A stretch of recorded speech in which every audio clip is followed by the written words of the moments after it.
ലിജോ ജോസ് പല്ലിശ്ശേരിയുടെ സംവിധാനം ചെയ്ത അങ്കമാലി ഡയറീസിലേക്ക് കടന്നു വന്ന നടനാണ് ആന്റണി വർഗീസ്.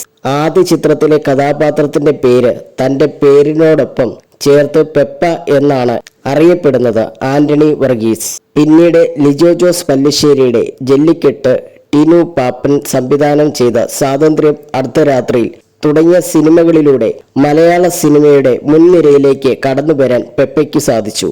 അന്യഭാഷകളിലെ സംവിധായകരടക്കം പ്രശംസിച്ച ചിത്രമായിരുന്നു അങ്കമാലി ഡയറീസ്. തമിഴ് നടൻ സൂര്യയെ ആദ്യമായി കണ്ടപ്പോൾ അങ്കമാലി ഡയറീസിനെ കുറിച്ച് സംസാരിച്ച അനുഭവം പങ്കുവയ്ക്കുകയാണ് ആന്റണി വർഗീസ്. അന്ന് സൂര്യ സാർ അവിടെ വന്നിട്ടുണ്ടായിരുന്നു. ഞങ്ങൾ എല്ലാവരും പുള്ളിയെ കാണാനായി നിൽക്കുകയാണ്. പുള്ളി ഒന്ന് കണ്ട് ഫോട്ടോ എടുക്കണമെന്ന് എനിക്ക് വലിയ ആഗ്രഹമുണ്ടായിരുന്നു. എനിക്ക് തോന്നുന്നത് അന്ന് ഞാൻ അങ്കമാലി ഡയറീസ് എങ്ങാനും കഴിഞ്ഞതേ ഉള്ളൂ. ഒറ്റ പടമേ ഞാൻ ചെയ്തിട്ടുള്ളൂ. എനിക്ക് അവരുടെ അടുത്തേക്ക് പോകണമെന്നുമുണ്ട്. പക്ഷെ വംശേഴ്സ് ഒക്കെ പോലെ കുറെ പേർ അവിടെ നിൽക്കുന്നു. അടുത്തേക്ക് പോകണോ വേണ്ടയോ എന്നൊരു ട്യൂഷനിലായിരുന്നു ഞാൻ പുള്ളിയെ നോക്കി ഹായ് ഓക്കെ കാണിച്ചു. സൂര്യ സാർ ചിരിച്ചുകൊണ്ട് അവിടെ നിന്ന് വേറെ ഒരാളോട് ഞാൻ പറഞ്ഞു, എനിക്ക് സൂര്യ സാറിനെ കാണണമെന്ന് പറഞ്ഞു. വന്നു കണ്ടോളൂ, കുഴപ്പമില്ലെന്ന് അയാൾ പറഞ്ഞു. ഞാനൊരു ഫോട്ടോ എടുക്കാനും അനുവാദം വാങ്ങി.